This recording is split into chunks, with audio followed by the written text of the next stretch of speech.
에브리원, 안녕하세요. 올스트리트 파인더 김석환입니다. 제가 앞에서 헬로라고 인사를 하긴 했지만 지난 밤에 미국 주식가 좀 큰 폭으로 낙폭을 좀 키웠었죠. 약간 좀 걱정스럽고 우려스러운 마음이 있긴 하지만 일단 올해 남은 마지막 한 주 어떤 일정들이 있는지 바로 한번 확인해 보도록 하겠습니다. 일단 다음 주에는 아무래도 올해 마지막이다 보니까 휴장이라든지 또는 조기 마감 이런 것들이 좀 많습니다. 다음 주 월요일 26일 같은 경우에는 그러니까 해외에서는 박싱데이라고 하거든요. 그래서 관련한 이제 서구권에서의 휴장 일정들이 좀 많다. 미국이나 유럽, 홍콩, 호주 월요일 날 휴장 예정이고요. 홍콩하고 영국, 호주는 또 화요일까지도 휴장을 할 예정입니다. 이제 우리나라 같은 경우에는 30일 날 휴장이죠. 그러면 이제 보통 그 한 해의 증시 마지막 날 이제 우리는 이제 납회라고 얘기를 하는데 요 납회일은 29일이 되겠고요. 또 중요한 배당주 관련한 투자와 관련해서는 요 27일이 배당과 관련해서는 마지막으로 매수할 수 있는 기점이다라고 보시면 될 것 같아요. 왜냐하면 결제일이 T+2일이기 때문에 그렇다라고 보시면 되겠고요. 그에 따라서 배당 날일이 바로 28일 수요일 정도가 될 것 같습니다. 그리고 다른 일정 중에서 좀 봐야 될 게 뭐냐면 적어도 올해까지, 그러니까 11월까지는 일본 중앙은행에 대해서 우리가 그렇게 크게 관심을 갖고 있지는 않았었죠. 왜냐하면 뭐 연준이나 ECB 같은 경우에는 계속해서 기준금리를 계속 이렇게 인상을 해오면서 인플레이에 적극적으로 좀 대응을 해왔다라고 하면 일본은 좀 상황이 달랐었거든요. 그런데 이게 이번 12월에 바뀌었죠. 그것도 상당히 시장에 충격을 줄 만한 요소였다라고 좀 생각이 되고요. 이제 그러다 보니까 시장에서는 이 구로다 일본 중앙은행의 총재에 대한 연설이라든지 또는 이번 회의에서 대체 각 통화정책위원들이 어떤 내용들을 나눴었는지에 대한 이 부분에 좀 주목을 하고 있는 상황이라고 보시면 될 것 같습니다. 자, 주요 지표 중에서는 아무래도 월말이다 보니까 뭐 특별하게 시장에 임팩트 있는 지표라기보다는 우리가 미국 쪽에서는 지켜볼 만한 게 뭐 부동산과 관련한 지표들이 계속해서 좀 나올 예정이다라고 보시면 될 것 같고요. 그리고 이제 급여일단에 가면 중국의 12월 국가통계국에서 발표하는 제조업, 비제조업 PMI가 발표가 됐는데 요거는 30일은 아니고 31일 날 이렇게 발표가 될 예정이다라고 보시면 될 것 같습니다. 자, 좀 더 본격적으로 좀 들어가 보도록 하죠. 이제 간밤에 미국 증시가 좀 흔들렸던 요인 중에 하나가 주요 경제 지표들이 비교적 잘 나왔는데 그 중에 하나가 좀 3분기 경제 성장률 요소라고 좀 보시면 될 것 같습니다. 지금 보시면 확정치가 나왔거든요. 지금 미국은 총 3번에 걸쳐서 발표가 돼요. 뭐 1차, 2차, 3차 이렇게 발표가 되는데 계속 상향 조정이 됐습니다. 그 상향 조정된 요인들을 한번 좀 살펴보면 소비라든지 수출, 정부 지출이 좀 견인을 했다라고 좀 보시면 될 것 같은데 보시다시피 지금 올해 1분기, 2분기, 3분기로 갈수록 개인 소비가 계속해서 이렇게 늘어나고 있는 부분 실제 이 개인 소비 같은 경우에는 미국 GDP의 70%를 차지한다라고 너무나 여러 차례 강조하고 강조해서 말씀을 드렸던 것 같아요. 이렇게 개인 소비 지출이 계속해서 늘어나는 부분이 전체적으로 경제 성장률을 좀 견인을 했다라고 좀 보시면 될 것 같고요. 또 하나는 수출 같은 경우에도 하반기에 완벽하게 이렇게 돌아서는 모습을 보였다라고 보시면 되겠고 상반기에는 좀 부진했었던 정부 지출이 하반기에 들어서 특히 3분기에 이렇게 플러스 전환하면서 전체적으로 경제 성장률을 견인을 했다라고 보면 될 것 같아요. 그러면 총 3번에 걸쳐서 발표가 된다라고 했는데 각 요소별로 어떤 차이가 있었는지 조금만 더 디테일하게 좀 보도록 할게요. 보시면은 전망치가 지속적으로 좀 상향하는 모습을 좀 보였고요. 앞서 말씀드렸던 것처럼 각 뭐 1차, 2차, 3차에 나눠서 보시면은 이 개인 소비 지출과 관련한 부분들이 계속 우상향하는 부분들이 있었습니다. 전통적으로 보면 3분기 같은 경우는 여러분 연말 소비와 관련한 부분들이 있잖아요. 그렇죠? 근데 이 소비와 관련한 부분들이 원래는 특정 시점, 그러니까 11월, 12월에 좀 집중되는 경향이 있었는데 저희가 지난해부터 공급망이라든지 또는 상품 부족이라든지 이런 요소들로 인해서 그 시점들이 많이 좀 분산이 된 경향이 있었다라고 보시면 될 것 같고 이 부분이 이번 3분기에 적극적으로 좀 영향을 미쳤다라고 보면 될 것 같습니다.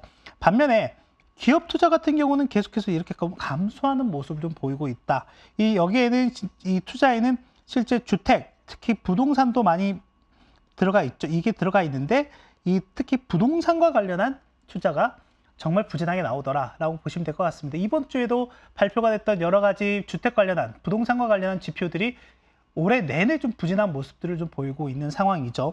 거기에 뭐 수출 같은 경우는 뭐 견조한 모습을 좀 보였다라고 보시면 될 것 같고요. 정부 지출도 이렇게 상향되는 모습들을 좀 보였다라고 보시면 될 것 같아요.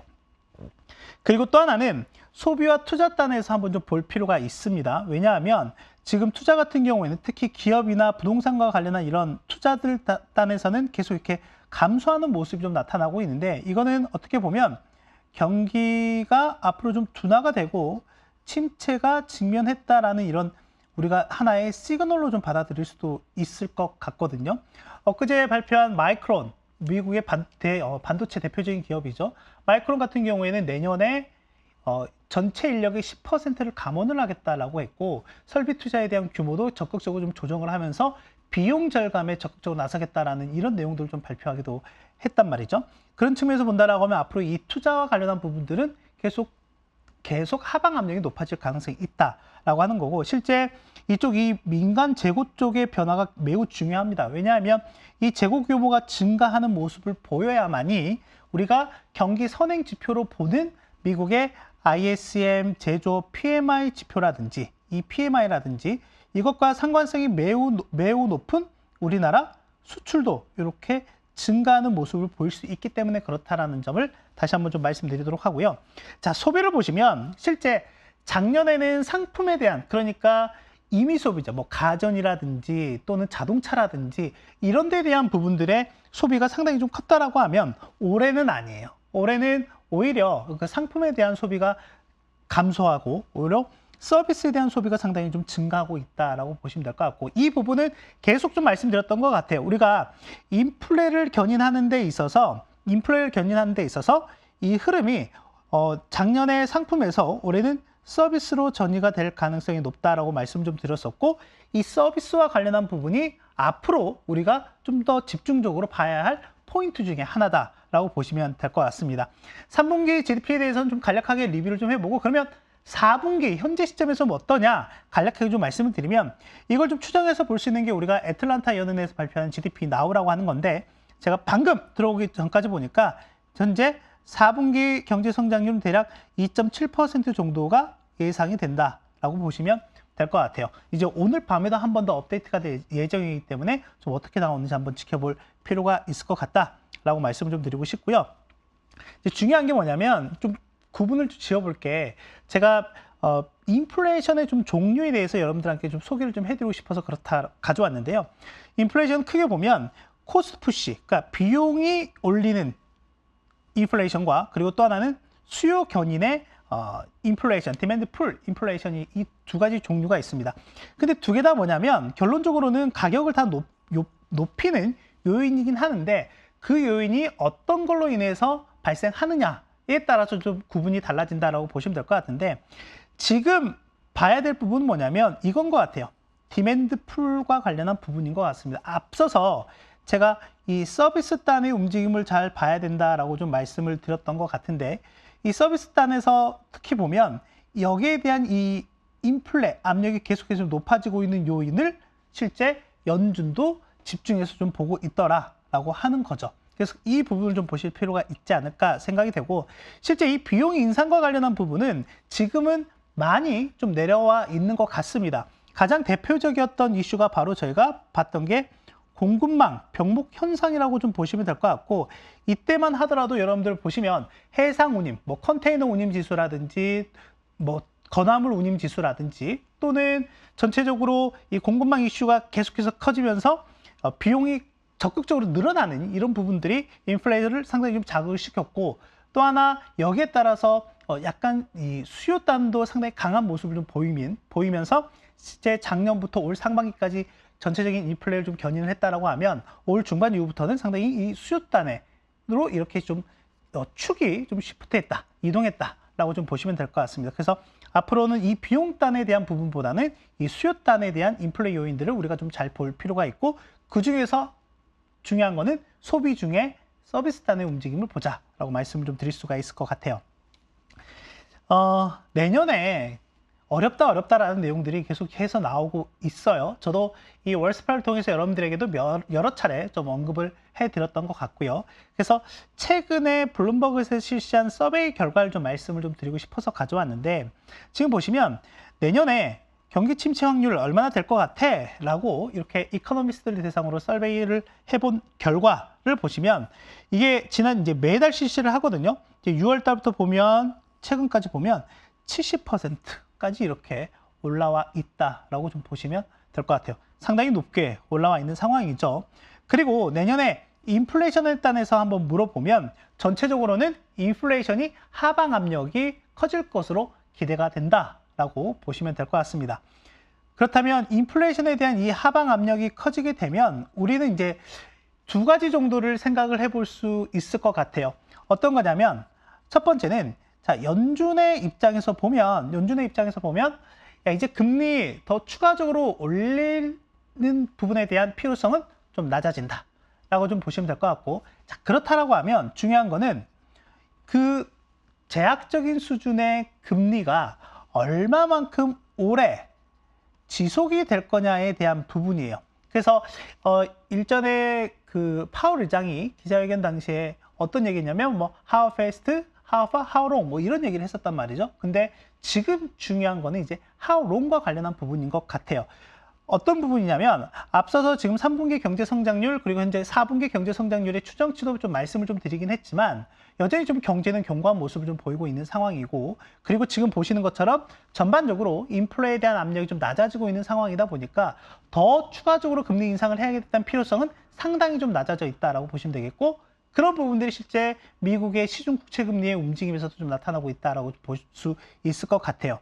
자, 그런데 여기 좀 특이한 점이 있습니다. 어떤 특이한 점이 있냐면, 전체적으로 개인 소비 지출 물가 지수는 분기를 거듭할수록 쭉 내려갈 것으로 보여져요. 그래서 예상치가 2.8%까지 내년 연말 정도가 되면 예상을 하고 있고, 다만 여기에서 식품과 에너지를 제외한 핵심 개인 소비 지출 같은 경우는 보시면 이게 1분기까지는 정상적으로 보면은 코어 PC보다, 그러니까 핵심 PC보다 이 그냥 PC가 좀 높은 모습을 좀 보이고 있는데, 이 2분기로 가면 갈수록 이게 지금 역전되는 모습이 좀 나타나고 있거든요. 분명히 가격 변동성이 큰 식품과 에너지를 제외했음에도 불구하고 여기에 요인은 바로 서비스 물가라고 좀 보시면 될 것 같아요. 이 서비스 물가의 움직임. 그래서 여러분, 내년에는 뭐니 해도 제가 볼 때 항상 이 서비스 단을 잘 봐야 된다라고 말씀을 좀 드리고 싶습니다. 그리고 또 하나는 미 증시 역사상 올해 보면은 미국 증시뿐만이 아니라 글로벌 증시 전반적으로 약세의 모습을 좀 보였었는데, 그러면 이게 2년 연속 하락할 가능성이 있느냐? 뭐 가능성이 아예 없다라고 뭐 볼 수는 없긴 하겠지만, 미국 증시 역사상을 보니 이게 총 4번밖에 없더라. 되게 희귀한 케이스인 거죠. 실제 1928년 이후에 보면 2년 연속 하락한 적이 몇 번? 딱 4번밖에 없더라. 그런데 중요한 거는 그 발생한 4번 중에 1년차 하락보다 2년차 하락이 훨씬 더 컸더라라는 거예요. 아시겠죠? 그래서 지금 내년에 전체적으로는 상저하고의 내용을 좀 경기라든지 또는 증시의 전망을 좀 하고 있는 상황이긴 한데, 일단 만약에 이제 침체에 들어가게 된다고 하면 그 침체의 정도라든지 기간이라든지, 자, 이런 부분들이 매우 좀 중요할 것 같고, 또 하나는 각 경제 주체들, 뭐 정부를 일단 제외하고 기업이나 가게가 느끼는 이 심리가 매우 중요한 요소가 될 가능성이 높다라고 좀 생각을 하고 있기 때문에, 이런 부분들도 여러분께서 한 가지는 좀 참고 사항으로 알고 계셨으면 좋겠다라고 해서 좀 준비한 자료라고 보시면 될 것 같아요. 그리고 또 하나는 이제 일주일밖에 남지 않은 시점에서 앞서 일정에서 다음 주는 이제 배당과 관련한 내용이 좀 있다라고 말씀 좀 드렸는데, G20 기준으로 올해 예상되는 배당 성향과 배당 수익률을 좀 표로 정리를 좀 해 놓은 겁니다. 자, 우리나라 같은 경우에는 대략 보면 2% 초반 정도의 배당 수익률이 예상이 된다라고 보시면 될 것 같고, 다만 이제 올해 기준금리가 좀 지속적으로 좀 올라온 부분들이 있기 때문에 이 배당주에 대한 전체적인 매력은 좀 내려와 있는 상황이긴 하지만, 어찌됐건 연말이면 끊임없이 매번 찾아오는 이 배당과 관련한 이슈도 여러분들께서 한 가지 참고해 놓으시면 좋을 것 같습니다. 자, 그리고 이제 월가의 주요 IB들이 내년 전망을 좀 어떻게 하는지 좀 볼 필요가 있을 것 같은데, 이미 연준에서도 내년의 경제 성장률은 대략 0.5% 정도로 예상을 한다라고 이렇게 얘기를 한 상황이긴 하죠. 물론 레인지로 보면은 마이너스 성장도 들어가 있습니다. 근데 일부 IB들, 바클레이즈라든지 BNP 파리바 또는 뱅크 오브 아메리카 이런 쪽에서는 내년 미국이 역성장을 할 수도 있다, 이렇게 좀 얘기를 하고 있고요. 대부분이 0%대의 경제 성장률을 기록할 것으로 예상을 좀 하고 있는 상황이라고 보면 될 것 같고요. 그리고 중요한 거죠. 체중 금리와 그 시기가 어느 정도가 될 것 같냐라고 했는데, 대부분 1분기 정도, 그러니까 3월 이내에 체중 금리의 정점이 나올 가능성이 높다라고 좀 얘기를 한 상황이라고 보시면 될 것 같고, 여기서 특이한 거는 지금 연준 같은 경우에 내년에 5.1%, 그러니까 대략 따져보면 이 상단이 5.25% 정도라고 보시면 될 것 같은데요. 이 5.25%를 넘어가는 정도로 좀 예상을 한 데가 이 CT 쪽에서는 5.25에서 5.5, 약 25bp 정도 높게 전망을 좀 하고 있더라라고 보시면 될 것 같습니다. S&P 500의 목표 주가 정도로 보면 전체적으로 평균치를 보면 올 연말 정도의 목표치와 거의 비슷한, 대략 레인지가 한 3,800에서 4,000포인트 정도가 되는데요. 이거는 제가 내년 예상되는 EPS와 밸류에이션 테이블을 가지고 다음 월스파에서 한번 소개를 해드리도록 하겠습니다. 가장 월스트 시나리오와 베스트 시나리오, 그리고 기본 시나리오를 이렇게 해서 한번 소개를 해드리도록 할게요. 자, 정리 한번 해보도록 하겠습니다. 일단 저희가 내년에도 계속해서 좀 봐야 될 부분은 이 연준이라고 하는 부분과 그리고 경기 침체라고 하는 부분을 좀 봐야 되는데, 이미 3분기 경제 성장률 같은 경우에는 최종 수치가 3.2%로 나와서 서프라이즈하게 나왔죠. 결론적으로는 소비나 수출, 이런 정부 지출이 좀 견인을 했다라고 보시면 될 것 같은데요.